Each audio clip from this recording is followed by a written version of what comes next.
had a Pop-Tart and done some push-ups, so I'm ready to go. It's very nice to see everybody this morning. We are going to talk about, during this presentation, writing against the present moment. And, you know, as I mentioned during the very first event on Friday night, you know, this is a very particular, very intense moment. Obviously, there's a lot going on in the world, and it's almost too much. You know, like even this morning, I woke up and the very first thing I saw on Twitter was Bubba Wallace, who is the only Black NASCAR driver. They found a noose in his team garage. You know, and that's the kind of thing, like in the old days, that's like an event for an entire month. That's just like one of like 5 things I saw this morning that was just disturbing. And so there's so much going on, and it's very hard to keep up. And, you know, it's just difficult to sort of decide. You know, obviously, if you're trying to capture all these events in your writing, it's like drinking from a water hose and from a fire hose. It's just too much, right? So I want to try and provide some perspective for all of us, including myself, about how writers have dealt with these moments throughout history. And part of the presentation I'll do use some PowerPoint, and part will be, you know, just me talking about it. So I'm going to pull up the PowerPoint here to get started. Give me a second.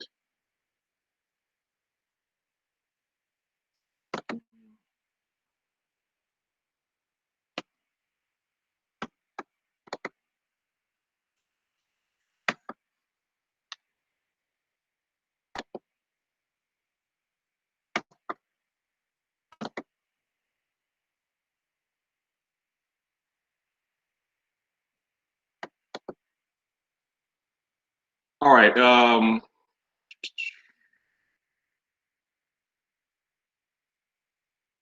If you have any problems seeing what I'm posting, please send a note and tell me. And if you can't hear me, also tell me that.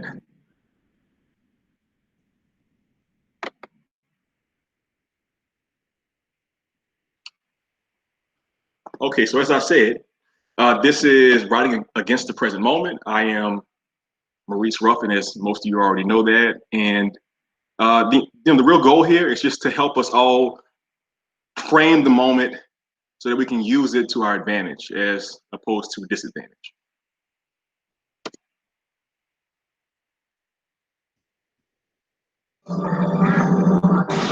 Your time, all of your friends go to very distant lands.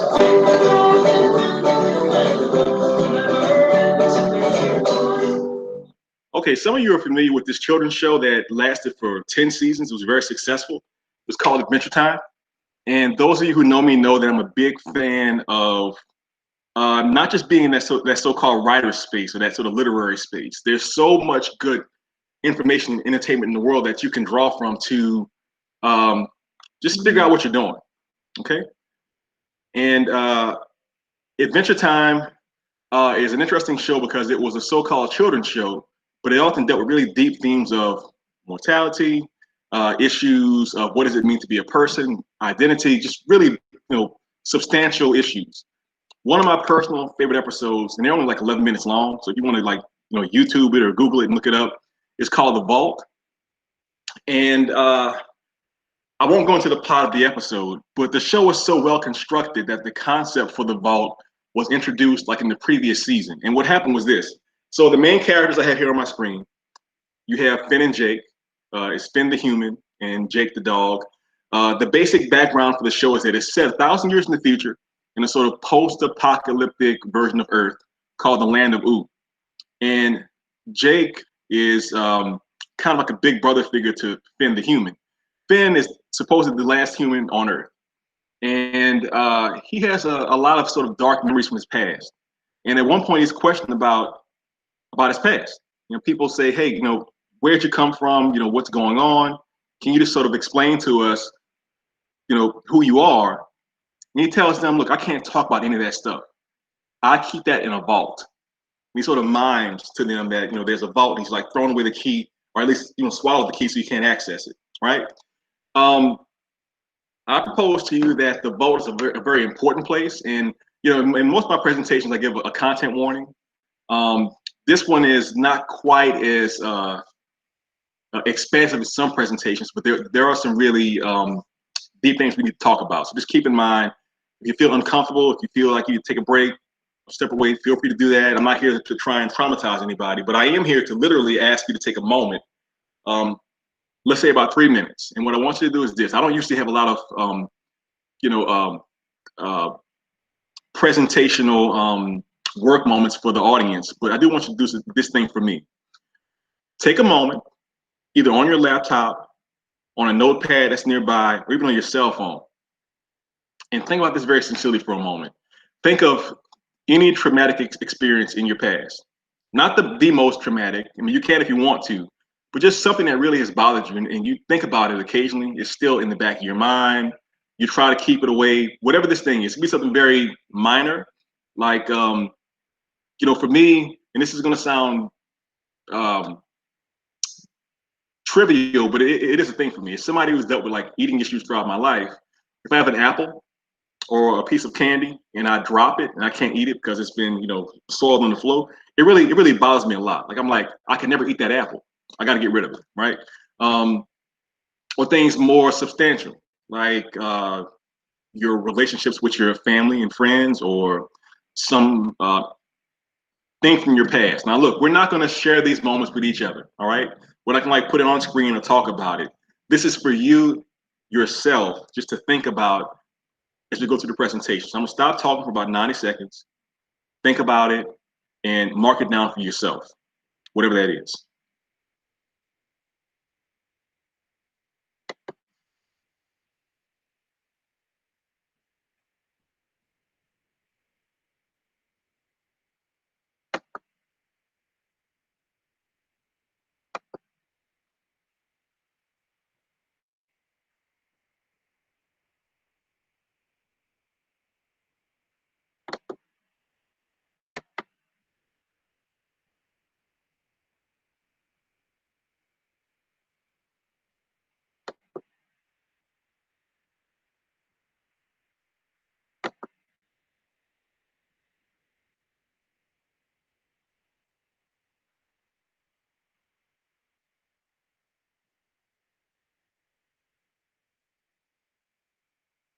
Okay, so 90 seconds of radio silence is a long time, but hopefully you're able to put something down, or at least access something in your mind that you can keep in the back of your mind for us.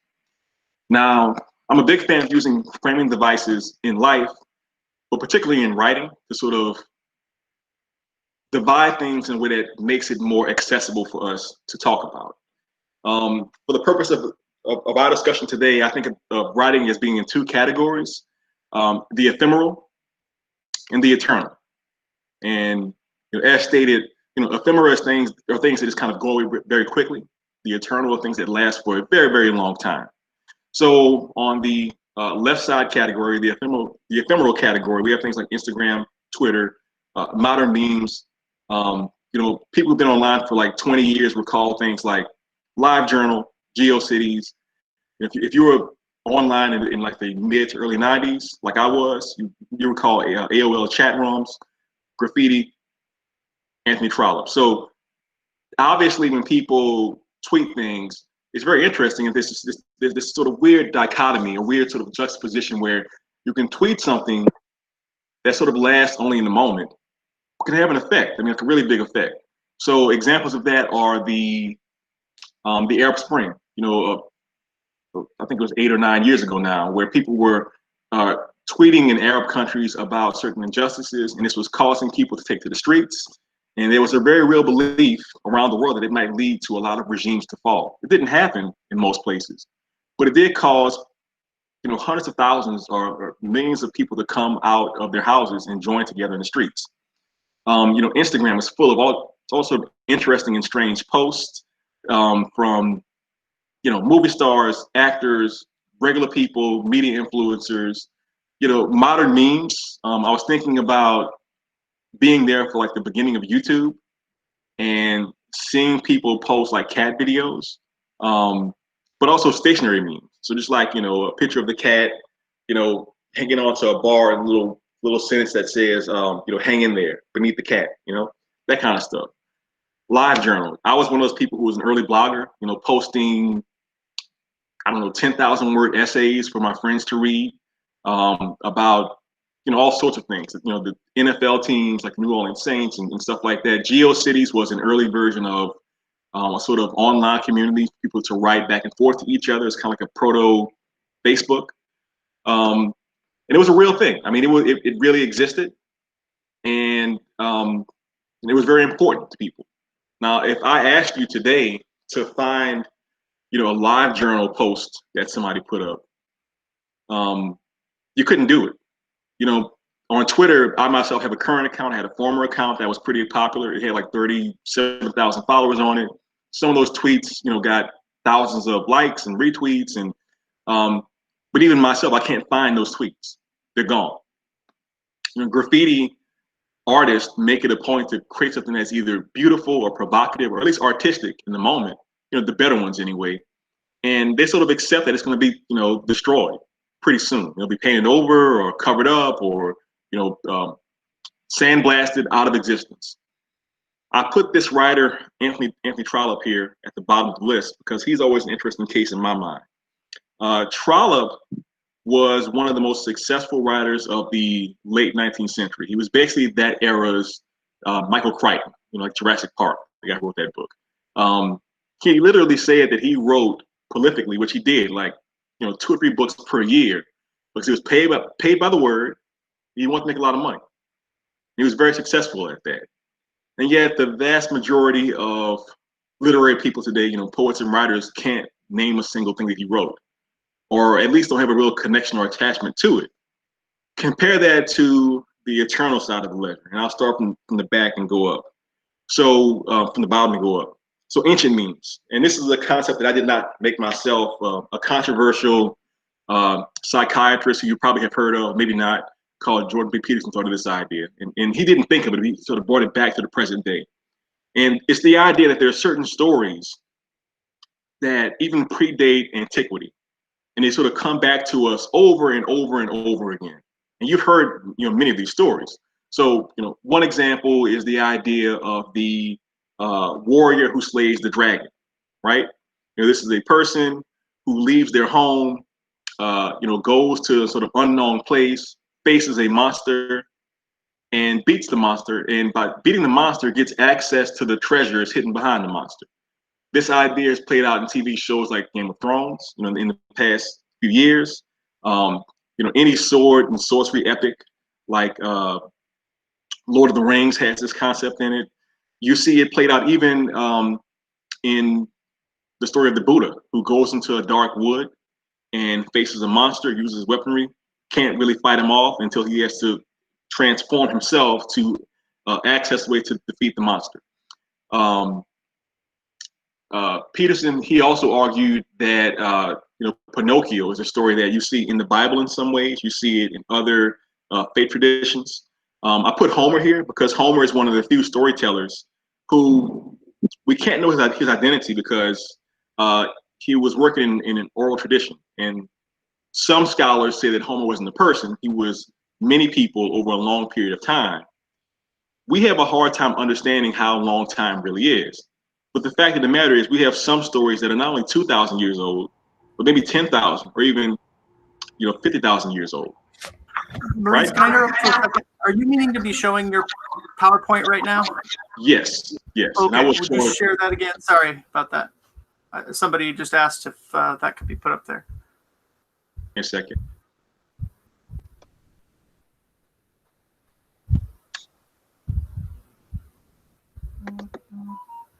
And I always say at the beginning, I forgot to say here, I am not a genius at presenting on online formats, but I try.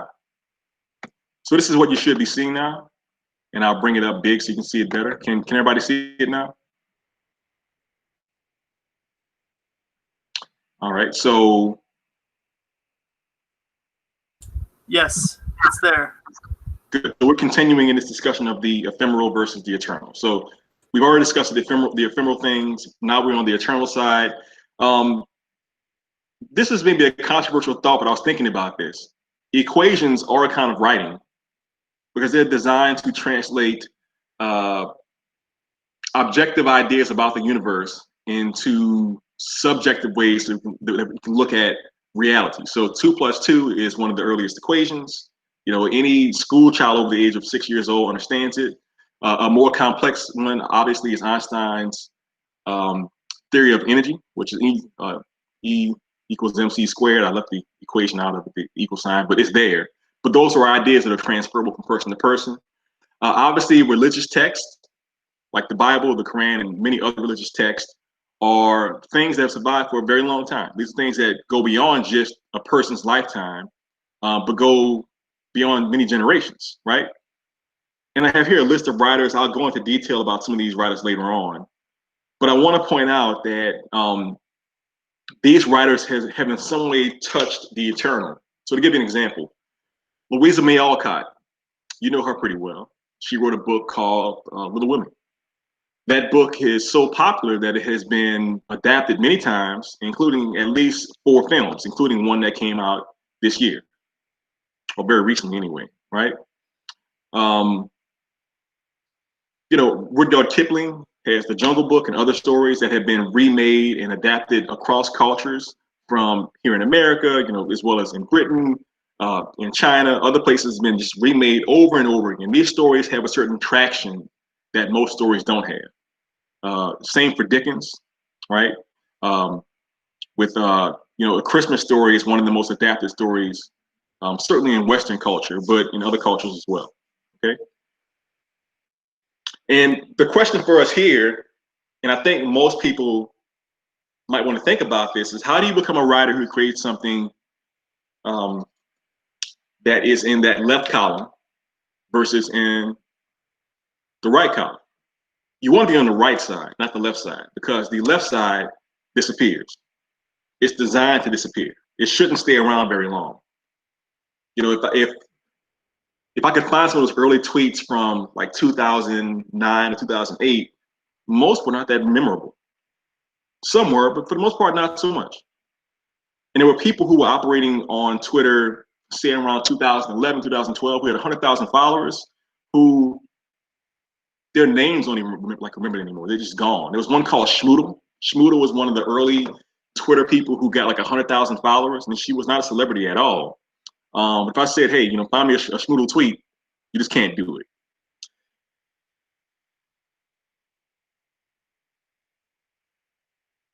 This left column of people is important also for one more reason.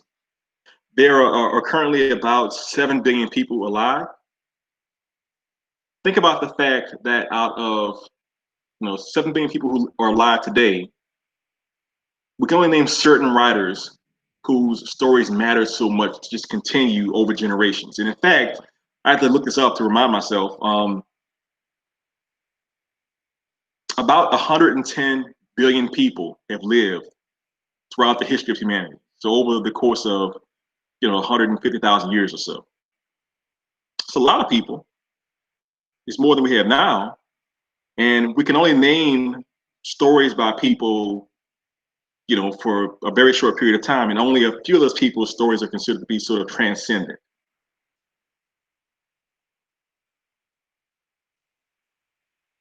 This is the best slide I made for this presentation because it features Toni Morrison, who's not only a favorite, but is considered by many to be, arguably the greatest writer of all time. And many say she is the greatest writer of all time. She died last year, but her stories have done a lot more work than that of many writers. Now, Toni Morrison said something interesting that stuck with me. And it really challenged my thinking about how do you write work that can stand the test of time, okay? And what she said was this. Toni Morrison said to her students, because she was a professor of writing for many years, she said that on the first day of class, she would go in, she would sit down, and she would ask her students what they've been writing about. And the students would give you the sort of answers you would expect, writing about where they, their home, where they came from, writing about, their parents or their grandparents, writing about their relationships, their romantic relationships, writing about, what they had been doing recently. they've been writing what they knew. And she would always tell those students at the beginning of class, stop. Don't write what you know. I want you to write about things that have nothing to do with you, things that you didn't personally experience, things that are beyond your understanding. And this is a controversial statement for a few different reasons. For me personally, I'm one of those writers who have always said, at least for myself, to write what I know. And we also live in an era where writing what you don't know can be problematic for a lot of reasons.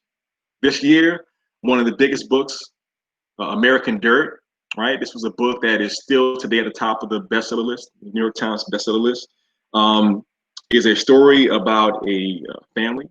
The main character is a woman who is Mexican, and she is telling the story about how she and her child escaped from Mexico to America to safety.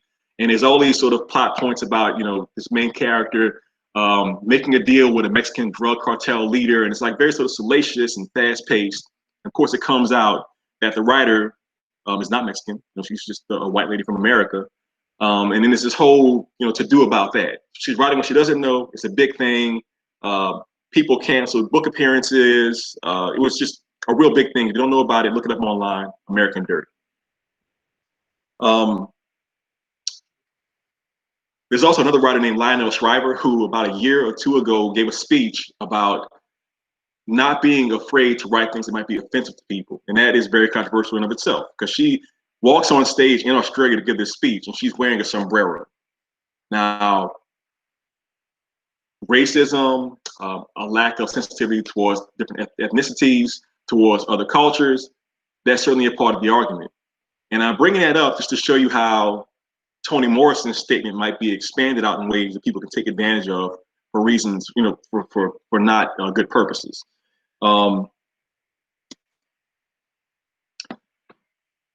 So this is my COVID-19 billing.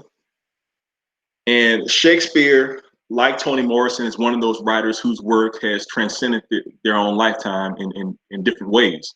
Shakespeare was writing 500 years ago. And Shakespeare was writing the kind of work in his own time that also avoided his personal experience. Many of Shakespeare's plays were these sort of historical retellings of the lives of epic figures. So, King Lear, in its own way, his work about ancient Roman figures.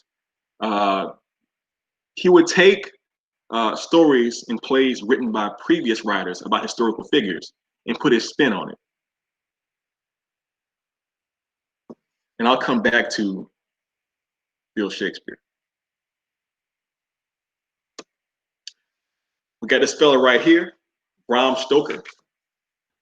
Bram Stoker, of course, in many ways created Dracula. Now, there was an earlier writer who made a book in the, I think, early 1800s called Vampire.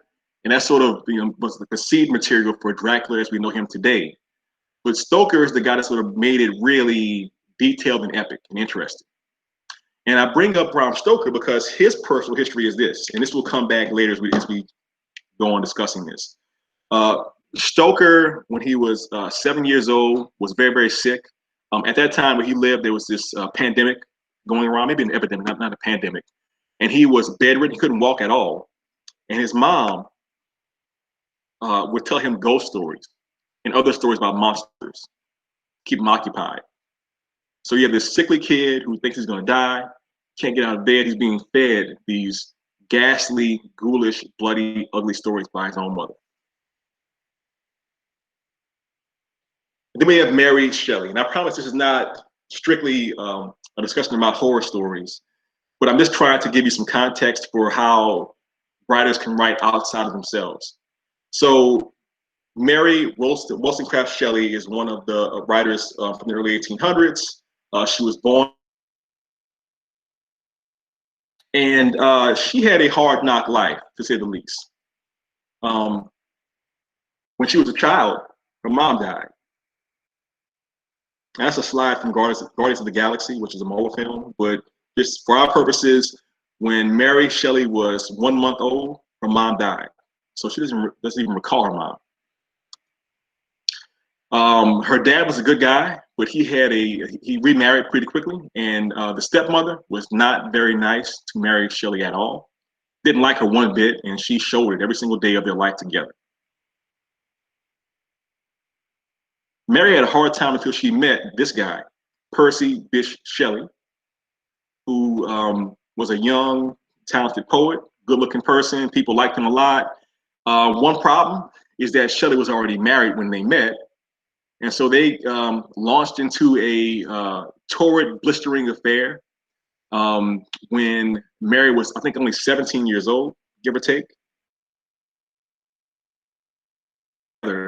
With a team of friends, including the guy who made the original vampire story, right, and some other people, and had a great time. I mean, they were kind of like, oh, I almost forgot, Lord Byron was there, and Lord Byron was kind of like that version, like that era's, like if you took like Kanye West and like Justin Bieber and like Timothy Chalamet, like just mashed them together, that's kind of who Lord Byron was. So they were hanging out together, traveling across Europe together.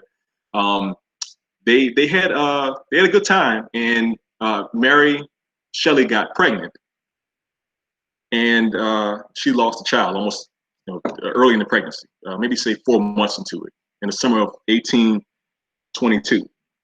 She would get pregnant twice more and lose those kids as well. So a hard time for Mary Shelley, who would go on to create, of course, one of the most important books of all time, Frankenstein's Monster. Now, I want to give some context for this. Horror is very common today. We have movies and books and TV shows that are being pumped out constantly. But she created a story in a contest with her fellow writers she was with about a reanimated corpse. And I want to stress to you how kind of messed up you needed to be to make that idea up in the early 1800s, when she was only 18 years old. Many people consider that this is the very first science fiction story of all time. So this woman, this almost girl, made this up. And I tried to count how many movie versions have been made of this. I couldn't keep track. It's like dozens of movies and dozens of written story versions of it. So I'm going to go off PowerPoint in a moment, but I want to just reiterate that those experiences all added up to give Mary Shelley her source material, okay? And you say, well, where does story come from? Where do stories that matter come from? Because in the ephemeral categories, you can sort of put like a lot of reality television, which is good and entertaining, right?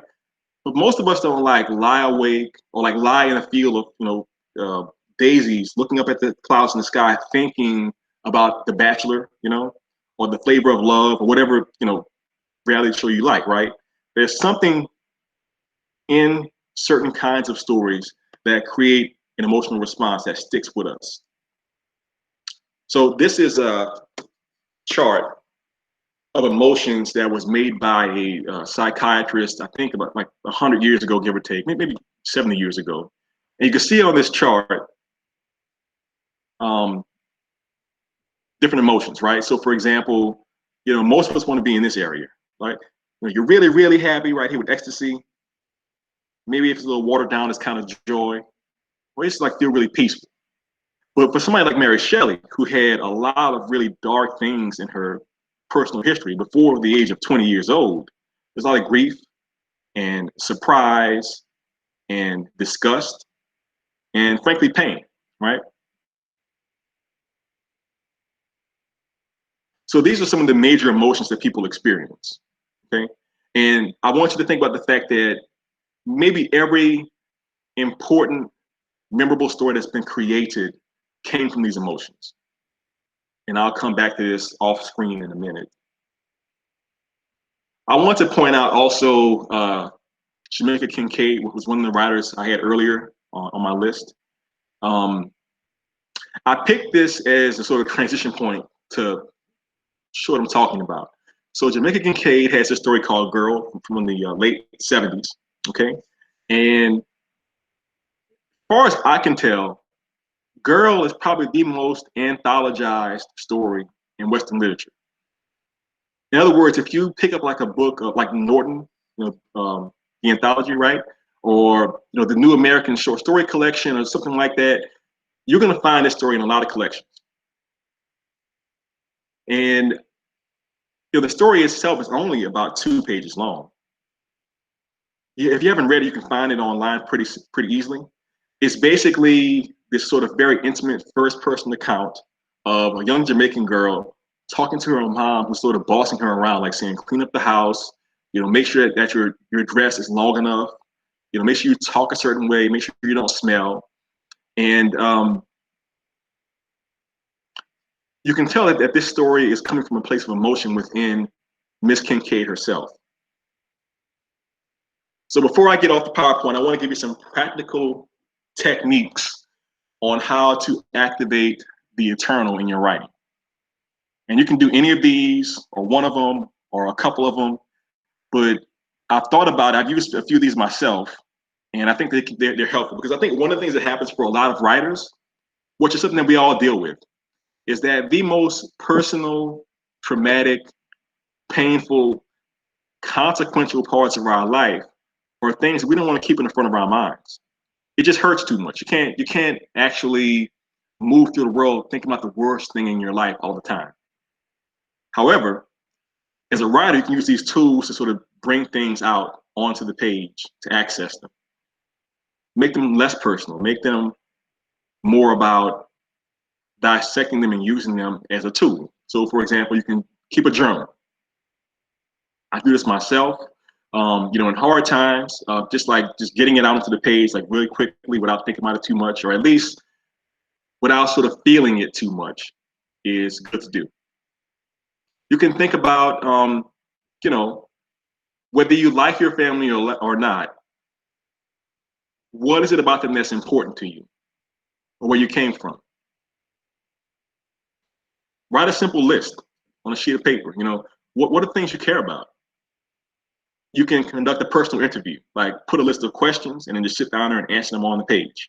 You can do therapy, which is always helpful, because a therapist is going to sort of force you just to answer questions about yourself that are sort of in that area of, I don't want to think about that very much. Consider what's important to you. Create a mission statement. For me, that was important personally, and I'll get to that later, but just think about, what are you trying to accomplish as a person and a writer in the world? And lastly, consider your mortality. I don't think that maybe Toni Morrison or Shakespeare were thinking, I'm going to die one day, I want to have a legacy as a writer.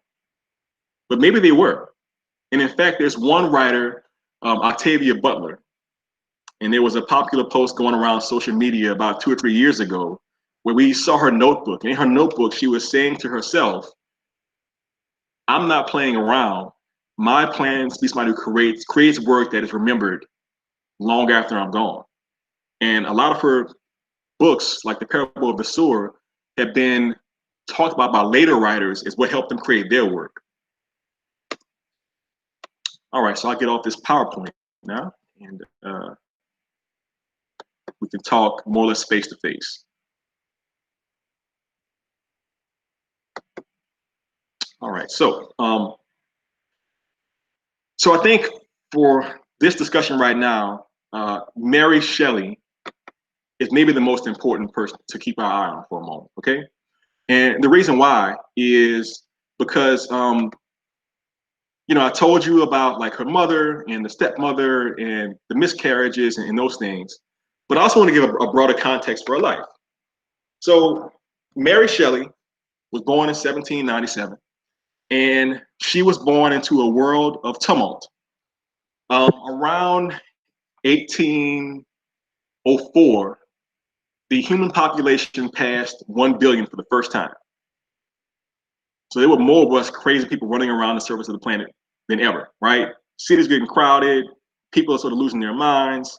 It's a lot of people, which means there's a lot of problems. And so she's born into that. She is a young person when that's happening, okay? On top of that, pretty much all of Europe was at war with this short guy over in France named Napoleon.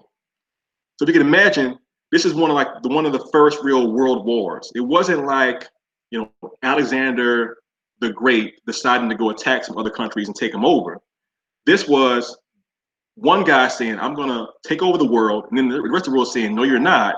So there's this huge battle happening across, all of Europe, in part of Eastern Europe, other places like that, and it is raging in a huge way. Okay, people are dying left and right.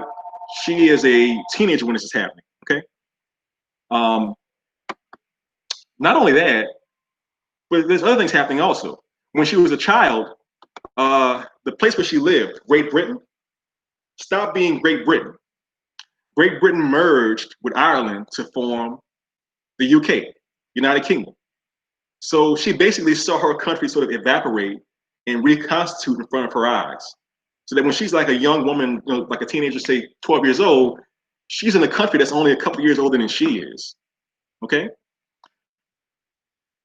And then lastly, when she is traveling with her companions across Europe, and this is just after the war is ending against Napoleon. So she's with Percy Bysshe Shelley, she's with Lord Byron, she's with the vampire guy, and one of her best friends is this lady who she befriended. Something really strange happens.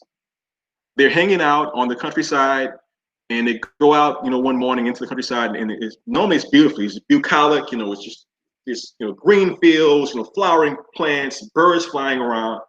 They go out one morning, and there's no sun. Yeah, Polydori, that's right, Nick. Thank you very much for that. Polydori made vampire. They go outside, there's no sun. They go outside the next day, and there's no sun. This is the middle of the summertime, right?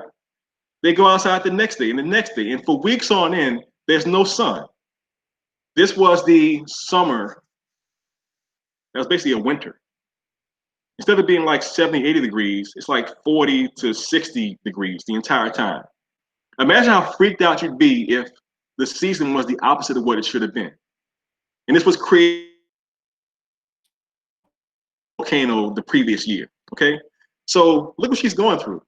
She's in love with a man that's married, right? I left out the fact that when they get back, Percy Bysshe's, Shelley's, his wife kills herself in grief because of the affair, right? So she's cheating with this dude whose wife is going to kill herself.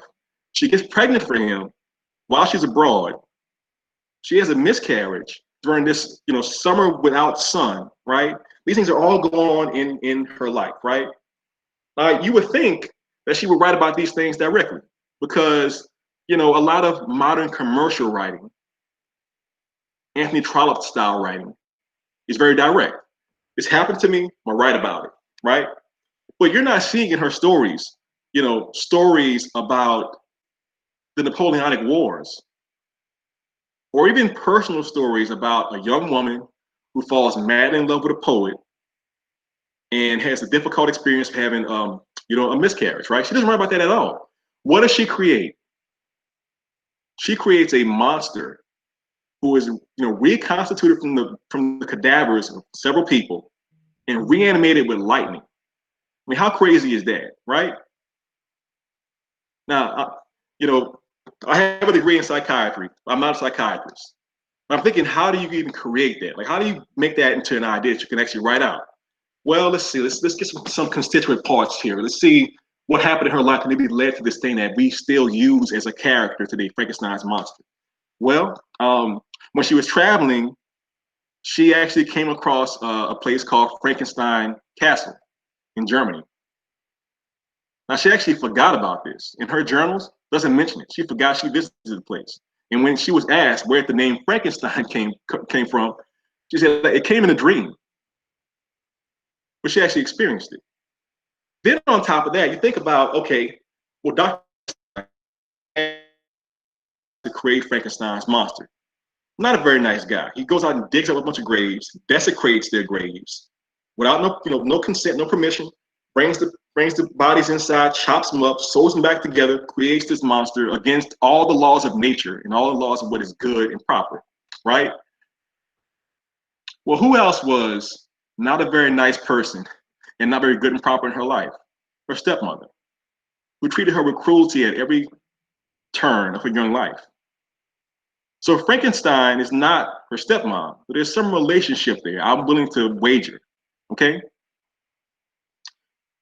Then you have the idea of birth, of bringing life into the world, right? One of the most wonderful things that we humans can do, that women can do, is to create a new life. That you can gestate something that was not there before, bring it into the world, and allow it to thrive on its own, okay? So I can only imagine that when Mary Shelley got pregnant for this man she loved, she was thrilled. This was one of the happiest days of her life. And then instead of giving birth to a live child, she gives birth to a dead child, right? Well, what is Frankenstein? Something that was once alive, something that was once loved. You know, those people that made Frankenstein were people with mothers and fathers and brothers and sisters and aunts and communities. And in this story, it is a dead thing that moves. It is the stuff of nightmares. So you can see to the moment.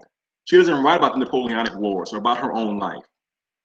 She takes a step back out of herself and she tries to create something that is bigger and more real, more truthful, even though it's entirely made up and literally impossible even today. We can clone things. We can make, I just heard this like 2 days ago. We can now make a goat that expresses goat milk, that has an enzyme that is anti-cancer. So if you drink the milk, it cures a certain kind of cancer.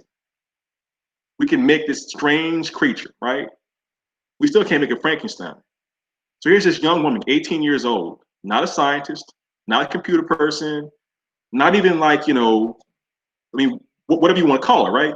She's just this young woman who was in pain and trying to find joy in her life and creates Frankenstein's monster, okay?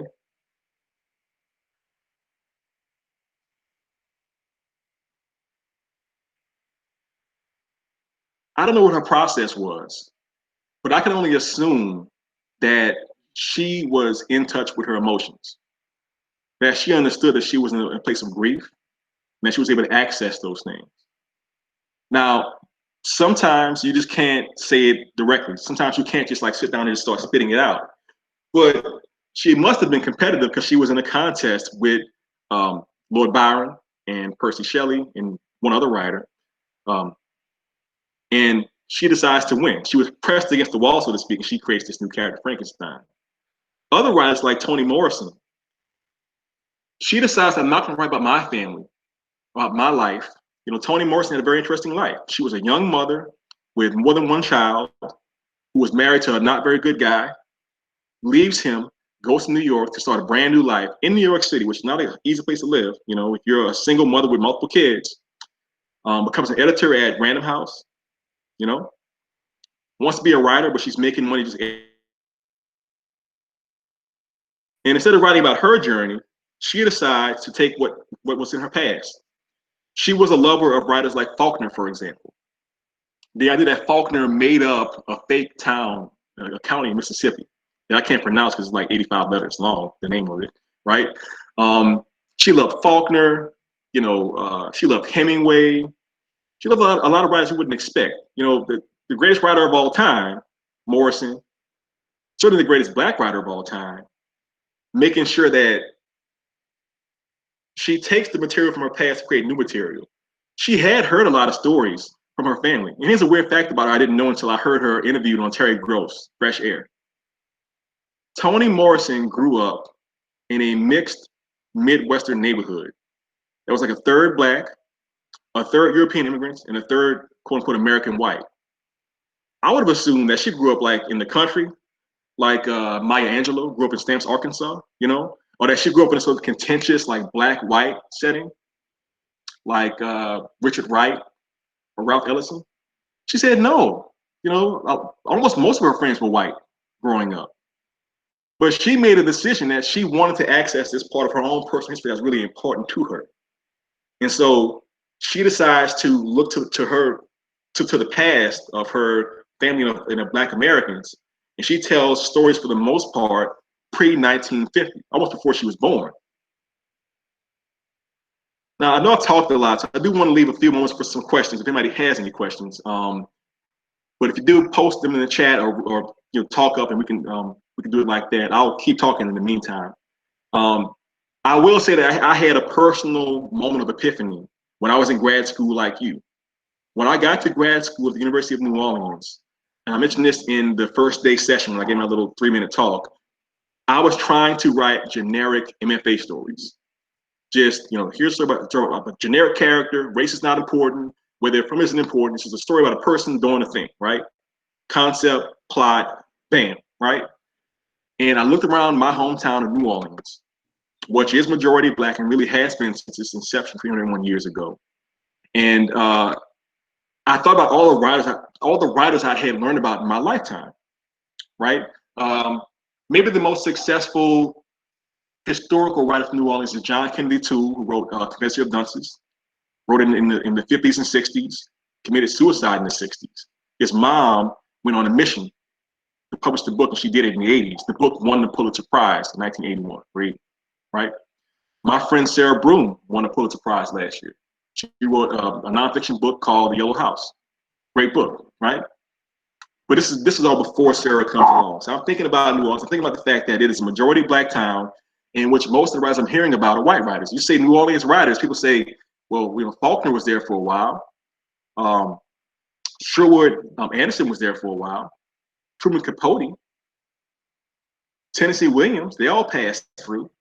And I kept thinking, how is it possible that from my hometown, where I personally know so many great storytellers, their stories are not being told? Or even like the stories of their ancestors, right? And I recognize that there is this mixture of white supremacy, but you could expand it across different things. Think about the stories about women that have not been told for whatever reason until recently, or maybe even never, or about people who are LGBTQ, for example, or about certain immigrants. Why is it so many stories about immigrants are written by people who are not immigrants? And so me personally, I thought 10 years ago, Maurice, it is a shame that there are not hundreds of writers who look like you in your hometown producing work that's published nationally and internationally. Because that's right, Meredith. Representation matters tremendously. And so I said, Maurice, even though you are not equipped to tell the stories of everybody in your hometown, somebody got to start somewhere. And so embracing the Toni Morrison idea, before I even heard it, I was like, you know what? Some of these stories are going to have Black girls. Some are going to have, gay boys.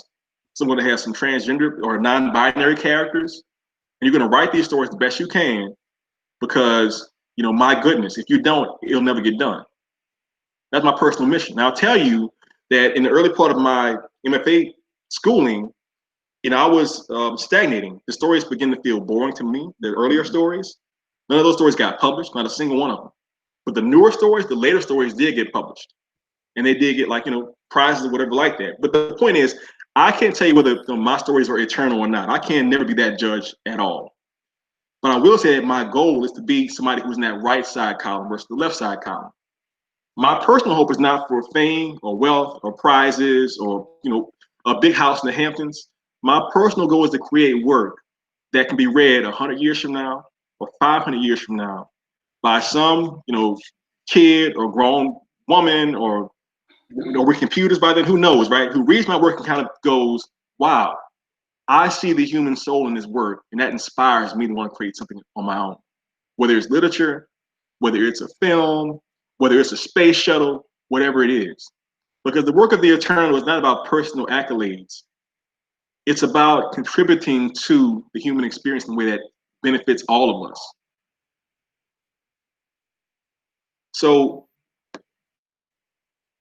my challenge to you is to do this weird thing, these two things that may seem counterintuitive. You've got to take a journey into your inner space to figure out what things are most important to you. And again, for me, 10 years ago, I was a corporate lawyer working in skyscrapers, making a plumb amount of money. And, how could I complain? And yet realizing that this sort of emptiness in my own soul was that I wasn't telling the sort of stories that I wanted to and that meant something to me.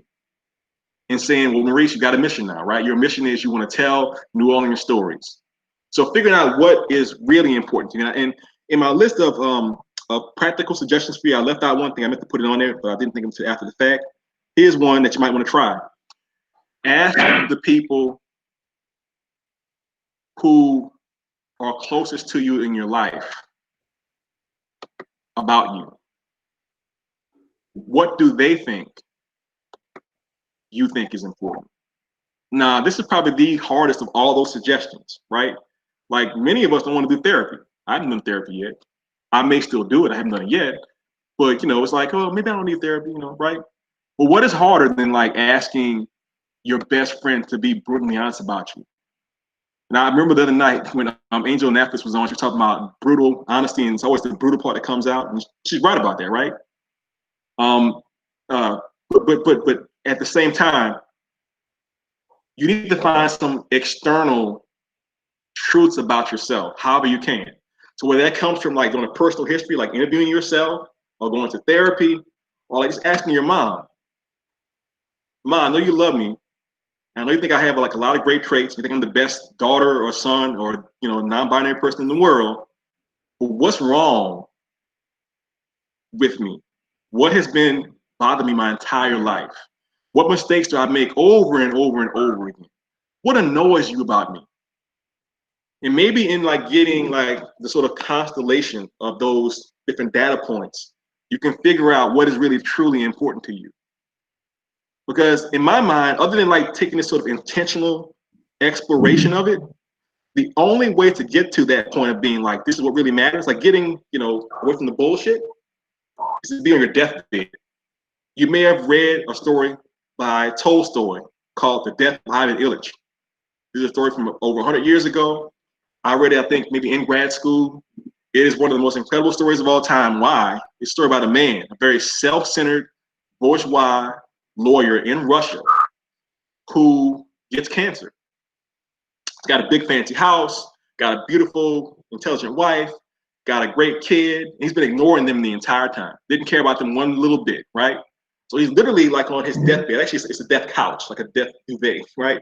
He's laying on his couch and he spends the entire like 40-page story finally recognizing how he had never noticed what was really important in life. He just didn't even think about it. And he basically comes to the point of realizing he had wasted his time on earth by not engaging with the most important parts of who he was. So if you figure out what you care about, right, you can develop a sort of mission statement for yourself and figure out what direction they're going to. Because if you are a ship in the night, floating across the dark ocean with clouds above you, not using those stars above you to guide yourself, you can circumnavigate the entire earth and never reach the destination that you want to get to. At some point, you must have a moment of decision, okay?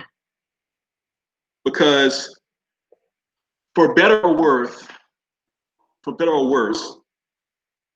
if you don't choose a side in life, Eli Vessel said, choose a side. Maybe it's not always the right side, but if you stay neutral, you will allow evil to flourish, right? We don't know what this moment is really about right now. There's things happening that we can't even perceive yet. But if you don't bear down, you will never create the work that's going to matter in the long run. Whether or not you personally have children, right? And they have grandchildren, they have great-grandchildren and great-great-grandchildren. Imagine the almost ideal situation in which you create an amazing work today. A Frankenstein or a Beloved. Imagine your great-great-great-great-great-grandchild reading that work and it touching their heart. Because all humans, this is where people who are racist and misogynistic and hate people because of their religion are wrong. All human life, all life on this planet is connected. And so when you do a good thing for yourself, for your family, for your community in writing, you do it for all of us. And so on that point, I'm going to stand down. It's been a pleasure talking to you about this. I hope you find it helpful. If you have any questions or want to discuss it more, feel free to reach out to me. And that's all there is. There is no more. Thank you. Thank you, Maurice. Thank you very much, Maurice. Thank you, sir. All right, folks, take care. Soon, I think. Sorry, Maurice. Didn't mean to interrupt.